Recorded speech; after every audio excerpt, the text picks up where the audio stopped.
Hi everyone. I'm very, very excited and honored to be here. My name is Adi. I have 3 kids. One is 5 months, and I'm a social entrepreneur.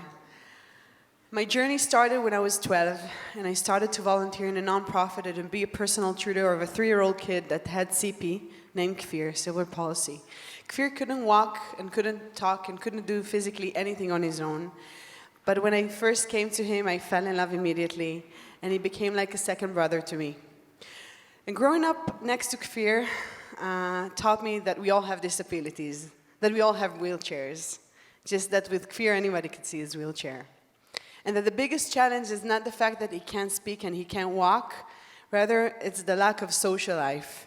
Kids that study in the segregated special education system often feel very lonely and very isolated, and the opportunities of having social life and friends afternoon is very, very challenging. So when I was 16, I started a youth movement in this country, the first and only inclusive youth movement called Krembo Wings, Knofayim shel Krembo.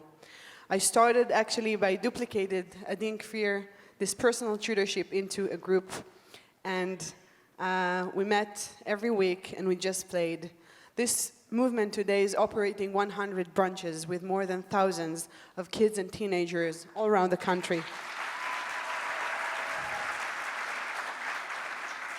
And for me, the biggest thing is that there is a new generation that's growing up in this country, a new generation that's seeing diversity as an asset and not a burden. When I left Krembo Wings in 2014, I decided that I wanted dedicate myself into the formal education system and actually to take this into the formal education system. So I started the first and only inclusive school network in this country. And this September, we'll be operating 31 schools and kindergartens with more than 6,000 teenagers. Thank you. Because I feel that the only way to make a change here, a deep, authentic change, a cultural change, is really to work through education. That's the only way to change society.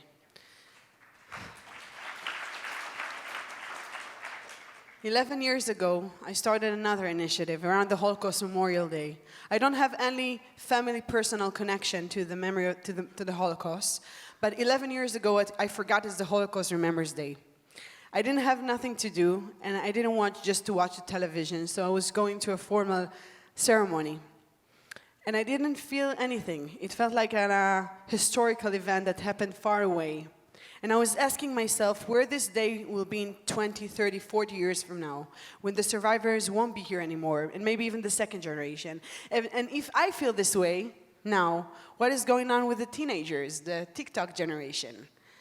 So the next year, I invited 10 of my friends to my home, and I did an intimate gathering. I called it Zikaron Basalon. 40 people came to my living room, to my home, and I invited a Holocaust survivor to share her story. When she sat down in my living room, the first thing she said, I hope not to disappoint you, because I wasn't in Auschwitz, and I don't have the number. And I was just a little girl, so I just escaped, so I hope my story will be enough for you. And when she shared her story, it felt like she's giving us a story. And it wasn't 6 million, it was one person and one story, and now it was our story. And then a friend just picked up a guitar and started playing songs. And my partner started to facilitate an open conversation of why do we need to remember and what kind of values we take to our lives today. And that was the most inspiring and powerful evening I ever experienced. And I was thinking to myself, what will be if that will be the day to commemorate the Holocaust Remembrance Day? This year we had 2 million people who opened their house in 65 countries and did Zikaron Basalon.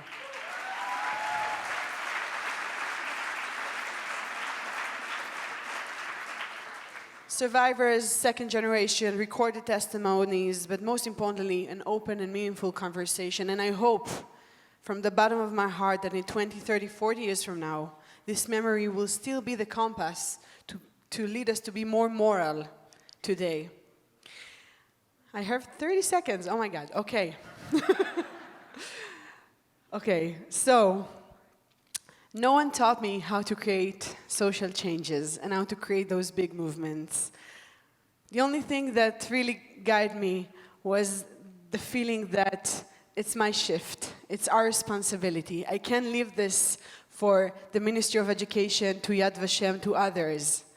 And I just jumped into the water. It's a bungee jump. I didn't know how to do or what to do, but I started small. And I feel that the biggest thing is not asking for permission from anyone. And I invite you not to cut anyone's wings, especially not your own. If you have a vision, if you have a goal, it's a hard work. It's a hard work, but changes are possible. And this society, the Israeli society, is amazing because it's diverse. And we will make it amazing. Thank you so much.